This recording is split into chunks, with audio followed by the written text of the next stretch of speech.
വലിയവനായ ദൈവത്തിന്റെ പരിശുദ്ധ നാമം ഈ മനോഹരമായ പ്രഭാതത്തിൽ മഹത്വപ്പെടുമാറാകട്ടെ, ഉയർത്തപ്പെടുമാറാകട്ടെ. നമ്മുടെ പ്രഭാത ധ്യാനത്തിനായി തിരുവചനത്തിൽ നിന്ന് നമുക്കൊരു വേദഭാഗം വായിക്കാം. ലൂക്കോസിന്റെ സുവിശേഷം 22 അധ്യായം 56 വാക്യം. അവിടെ ഇങ്ങനെ വായിക്കുന്നു: തീവെട്ടത്തിന്റെ മുൻപിൽ അവൻ വന്നിരുന്നപ്പോൾ ബാല്യക്കാരത്തി അവനെ തിരിച്ചറിഞ്ഞു, അവൻ യേശുവിനോടുകൂടെ ഉള്ളവനായിരുന്നു എന്ന് അവൾ പറഞ്ഞത് ആ വാക്ക് വെളിപ്പെടുത്തി പ്രസിദ്ധപ്പെടുത്തി. പത്രോസിന് പറ്റിയ അബദ്ധത്തെക്കുറിച്ചാണ് അവിടെ എഴുതിയിരിക്കുന്നത്. അതിന് മുമ്പിലുള്ളതായ വാക്യങ്ങളൊക്കെ പരിശോധിച്ച് നോക്കിയാൽ യേശുവിനെ ശത്രുക്കൾ പിടിക്കുന്നതിന് മുൻപ്, അല്ലെങ്കിൽ പടയാളികളുടെയും പള്ളിപ്രമാണികളുടെയും കയ്യിൽ, യഹൂദന്മാരുടെ കയ്യിൽ ശിക്ഷയ്ക്ക് വേണ്ടി യേശു പിടിപെടുന്നതിന് മുൻപ് പത്രോസ് ഒരു കാര്യം കർത്താവിനോട് പറഞ്ഞു: കർത്താവേ, എന്റെ അവസാന തുള്ളി രക്തം വരെയും ഞാൻ നിനക്കായി മാറ്റിവെക്കും. നീ എവിടെ പോയിരുന്നാലും ഞാൻ നിന്നെ പിൻപറ്റും. കർത്താവ് അവനോട് പറഞ്ഞു: പത്രോസേ, നീ നിന്റെ അടുത്ത നിമിഷം നിനക്ക് ഏത് പരിശോധനയാണ് ഉണ്ടാകുന്നതെന്ന് നിനക്ക് തിരിച്ചറിയുവാൻ കഴിയില്ല. പക്ഷെങ്കിൽ നിനക്കുണ്ടാകുവാൻ പോകുന്നതായ പരീക്ഷയെക്കുറിച്ച് എനിക്ക് നല്ല ജ്ഞാനമുണ്ട്.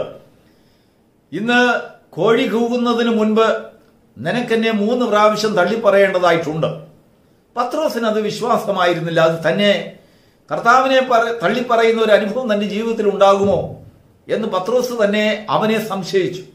നോ, അത് പറ്റില്ല, നടക്കില്ല എന്ന് പത്രോസ് ശാഠ്യത്തോടുകൂടെ കർത്താവിനോട് പറഞ്ഞെങ്കിലും കർത്താവ് പറയുകയാണ്: പത്രോസേ, നിനക്കറിയില്ല, ഒരു വലിയ അഗ്നിശോധന നിന്റെ മുൻപിൽ വരുവാൻ പോകുന്നു. ആ അഗ്നിശോധനയെക്കുറിച്ച് പത്രോസിന് വലിയ ജ്ഞാനമില്ലായിരുന്നു, വലിയ തിരിച്ചറിവില്ല. എങ്ങനെയൊക്കെയാണ് പരീക്ഷകള് അല്ലെങ്കിൽ പ്രതിസന്ധികൾ അന്ന് രാത്രിയിൽ ഉണ്ടാകുവാൻ പോകുന്നതെന്ന് ശിഷ്യന്മാർക്ക് തന്നെ അറിയില്ല. കർത്താവിനെ ശത്രുക്കൾ പിടികൂടി, പടയാളികൾ അവന്റെ മേൽ കൈവച്ചു. അതിനു മുൻപ് മനുഷ്യപുത്രനെ കാണിച്ചു കൊടുക്കുന്ന യൂദ വന്ന് യേശുവിനെ ചുംബിച്ചു. ആ യൂദയോട് കർത്താവ് ഒരു ദയനീയമായ ഒരു ചോദ്യം ചോദിക്കുന്നുണ്ട്: യൂദായെ, അതുവരെയും യൂദ എന്ന് വിളിച്ചാൽ റബി എന്ന് ഓടി വരുന്നവൻ, അന്നേരം യൂദായ എന്നുള്ള ഒരു വിളിയിൽ അവന്റെ ചങ്ക് ഇടറിപ്പോയി, അവന്റെ മനസ്സ് തകർന്നു. കർത്താവിന് കാര്യം മനസ്സിലായെന്ന് അവന് മനസ്സിലായി. യൂദയോട് ചോദിക്കുകയാണ്: അല്ലയോ യൂദയെ, മനുഷ്യപുത്രനെ നീ ചുംബനം കൊണ്ടോ കാണിച്ചു കൊടുക്കുന്നത്? നിനക്ക് ചുംബിക്കേണ്ടിയിരുന്നോ? സ്നേഹഭാവം നടിച്ചാണോ നീ മനുഷ്യപുത്രനെ കാണിച്ചു കൊടുക്കുന്നത് എന്ന് ദയനീയമായി ഗുരു ചോദിക്കുകയാണ്. എങ്കിലും കൂടുതൽ സംസാരത്തിന് വേണ്ടി നിന്നില്ല. യേശു ഇരുകൈകളും നീട്ടി ആ പടയാളികൾക്ക് മുൻപിൽ താൻ കീഴടങ്ങിക്കൊടുത്തു. ദൈവത്തിനു സ്തോത്രം. അത് ദൈവത്തിന്റെ സിദ്ധമായിരുന്നു. തലേ ദിവസം തന്റെ പിതാവ് തന്നോട് വിവരങ്ങളെല്ലാം പറഞ്ഞു. നാളെ നീ പിടിക്കപ്പെടും, നാളെ നീ ശിക്ഷയ്ക്ക് വേണ്ടി അവർ നിന്നെ കൊണ്ടുപോകും, നീ സകലതും എന്റെ ഇഷ്ടം ചെയ്യുവാൻ തക്കണം നീ നിന്നെ തന്നെ ഏൽപ്പിച്ചു കൊടുക്കണം, നിന്നിൽ കൂടെ സകല ലോകത്തെയും എനിക്ക് നേടേണ്ടതായിട്ടുണ്ട്, നിന്റെ രക്തത്തെയും നിന്റെ ജീവനെയും നീ വിലയേറിയതായി എണ്ണുവാൻ പാടില്ല. ആദ്യമൊന്നും കർത്താവിനത് മനസ്സിലായില്ല.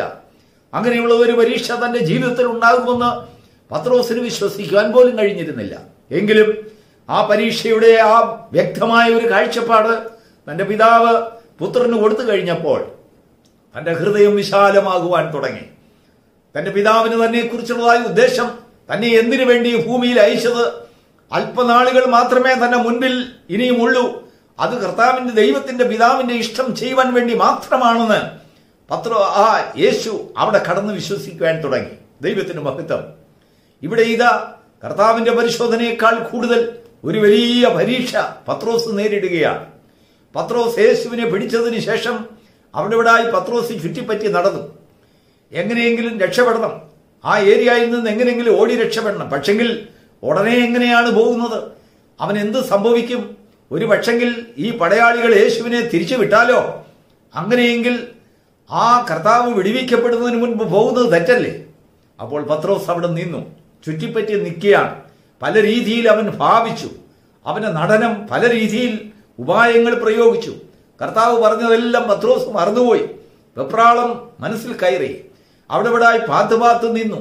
ഇരുട്ടിന്റെ വെളിച്ചത്തിൽ, അരണ്ട വെളിച്ചത്തിൽ അവിടെ ഇവിടായി അവന്റെ ആ റൂമാൽ അവന്റെ തലയിൽ അവന് മുഖം മറച്ചും കൊണ്ടും മറ്റും പുതപ്പ് ചൂടിയും കൊണ്ടും ഒക്കെ അവൻ വളരെ തന്ത്രപൂർവമായിട്ട് ആ പള്ളിമുറ്റത്തെല്ലാം അവൻ അലഞ്ഞു തിരിഞ്ഞ് നടന്നു. അങ്ങനെ ഇരുന്നപ്പോൾ ഇതാ ദൈവം അയച്ചിട്ടൊരു മഹാശൈത്യമുണ്ടായി. വലിയ തണുപ്പ്, പുതപ്പ് കൊണ്ട് തണുപ്പ് നിൽക്കുന്നില്ല. അവിടെ പലരും അപ്പോൾ തീ കായുവാൻ വേണ്ടിയിരുന്നു. പത്രോസ് ആദ്യമൊന്നും വിചാരിച്ചില്ല. ആപത്ത് തന്നെ മുൻപിൽ വരുമെന്ന് പത്രോസ് ഒരിക്കലും വിചാരിച്ചില്ല. പത്രോസ് ഒരു സാധാരണ ചിന്താഗതിയോടുകൂടി തന്റെ ഉപായം എപ്പോഴും ഫലിക്കും, ആരും തന്നെ കണ്ടുപിടിക്കുകയില്ല എന്നുള്ളതായ ഒരു ധാരണയോടുകൂടി പത്രോസും ആ തീയുടെ മുൻപിൽ ചെന്നിരുന്നു. എന്തിനു പറയുന്നു? പുകഞ്ഞുകൊണ്ടിരുന്നതായ തീക്കൂട്ടം വളരെ അപ്രതീക്ഷിതമായി ആളിക്കത്തി. ആ തീക്കനൽ ആളിക്കത്തിയപ്പോൾ അവിടെ ഒരു പ്രകാശമുണ്ടായി. ആ തീവെട്ടത്തിന്റെ മുൻപിൽ പത്രോസിന്റെ മുഖം തെളിഞ്ഞു. ബാല്യക്കാരത്തെ കണ്ടുപിടിച്ചു, ഇവനും അവനോടുകൂടെയുള്ളവനായിരുന്നു എന്ന് പ്രസിദ്ധമായി. ദൈവത്തിന് സ്തോത്രം. പത്രോസ് പല ബുദ്ധി, പല അറിവുകൾ പ്രയോഗിച്ചു നോക്കി. തന്റെ ഭാഷ മാറ്റി നോക്കി, സംസാരത്തിന്റെ ശൈലി ഒന്ന് മാറ്റി, അല്ലെങ്കിൽ തന്റെ നടനത്തിന്റെ ഒരു വ്യത്യാസം വരുത്തി നോക്കി. പ്രായമുള്ളവനെ പോലെ അല്ലെങ്കിൽ ഒരു വയോധികനെ പോലെ ഒക്കെ എല്ലാ ഭാവങ്ങളൊക്കെ നടിച്ചു. വിദ്യാഭ്യാസമൊന്നുമില്ലാത്ത ഇവനെ ആരെന്ന് പോലും എനിക്കറിയത്തില്ല, ഞാനൊരു വഴിപോക്കൻ എന്നുള്ള രീതിയിൽ പല അഭിനയങ്ങൾ പത്രോസ് നടത്തി. പക്ഷെങ്കിൽ അവന്റെ അഭിനയങ്ങളൊന്നും ആ തീവെട്ടത്തിന്റെ മുൻപിൽ ഫലിച്ചില്ല.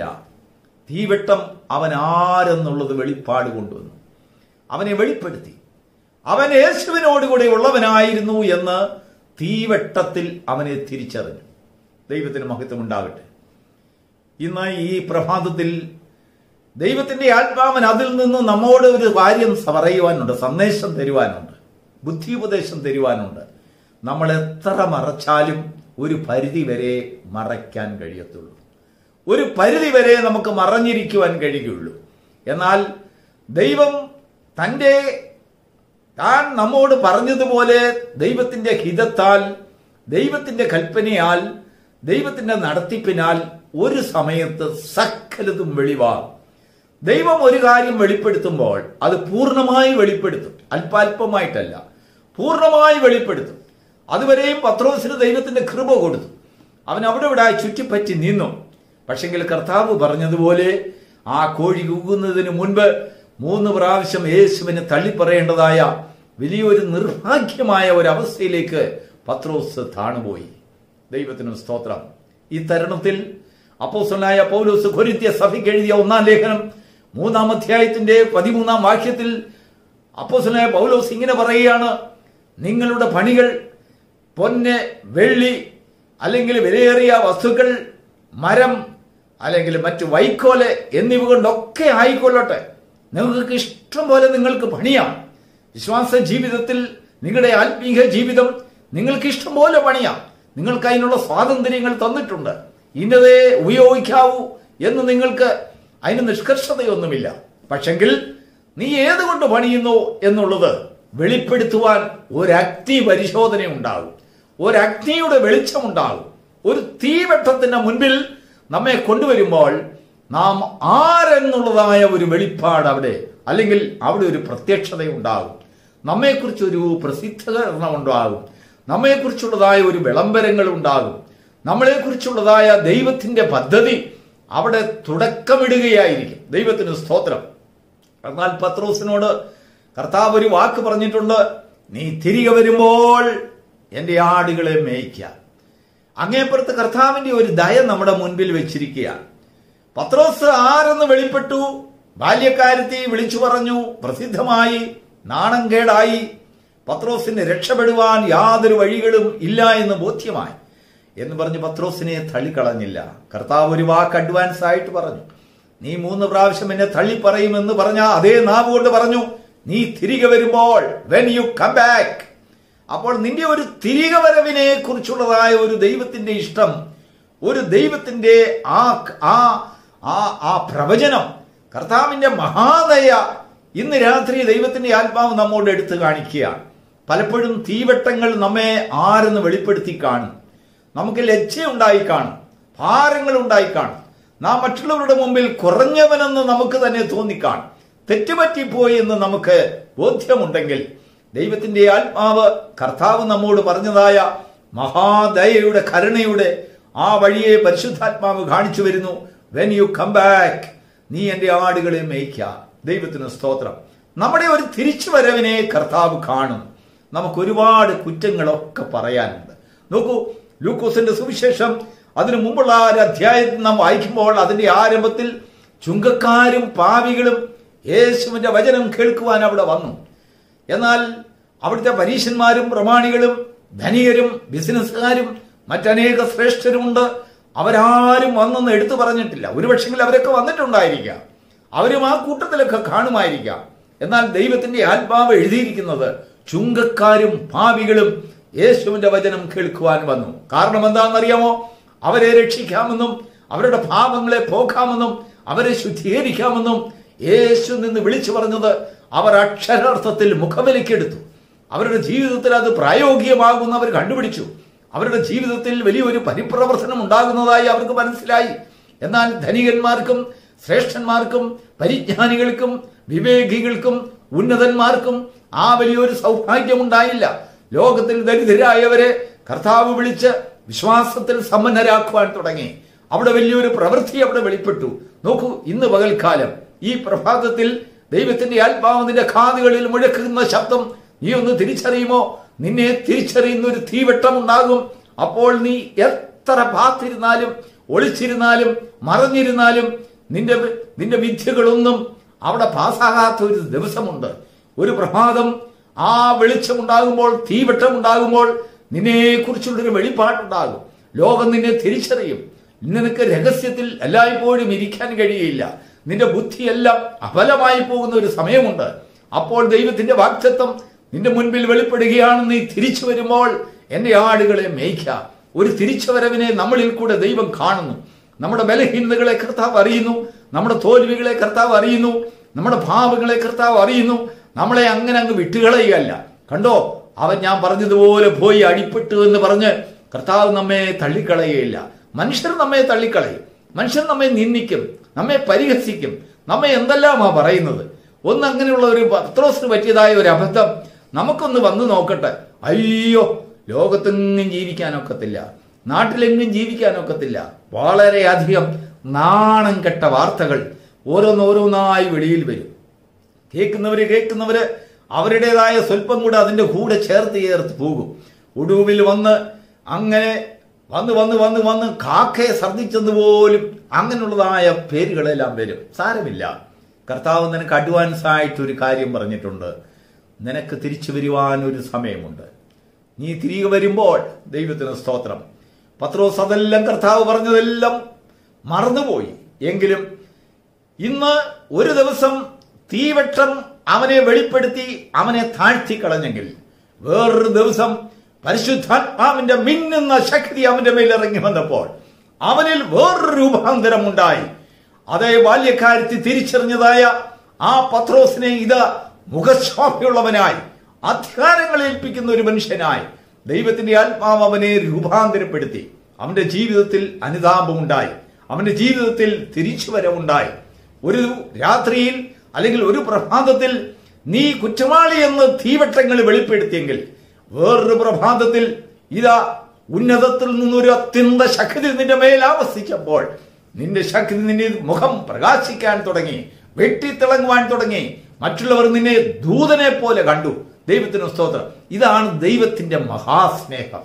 ഈ സ്നേഹത്തിലേക്ക് കടന്നു വരുവാൻ ഈ പ്രഭാതത്തിൽ ദൈവത്തിന്റെ ആത്മാവ് നിനക്ക് ധാരാളം കൃപ തരുമാറാകട്ടെ. ഒരു പ്രാവശ്യം കൂടെ നാം വായിച്ചതായ വേദഭാഗം ലൂക്കോസിന്റെ സുവിശേഷം 22-ാം അധ്യായം 56-ാം വാക്യം.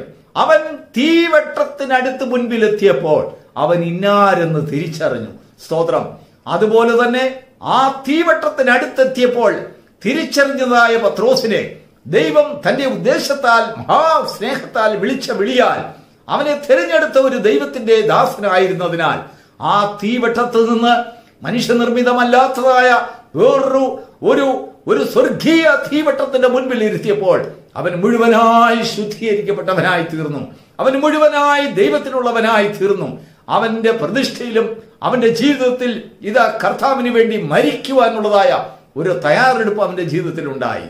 ദൈവം നിന്നെ സഹായിക്കുമാറാകട്ടെ.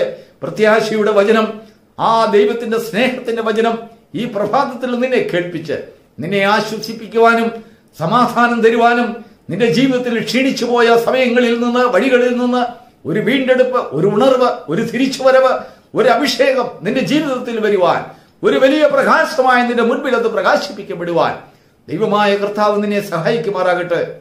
God bless you.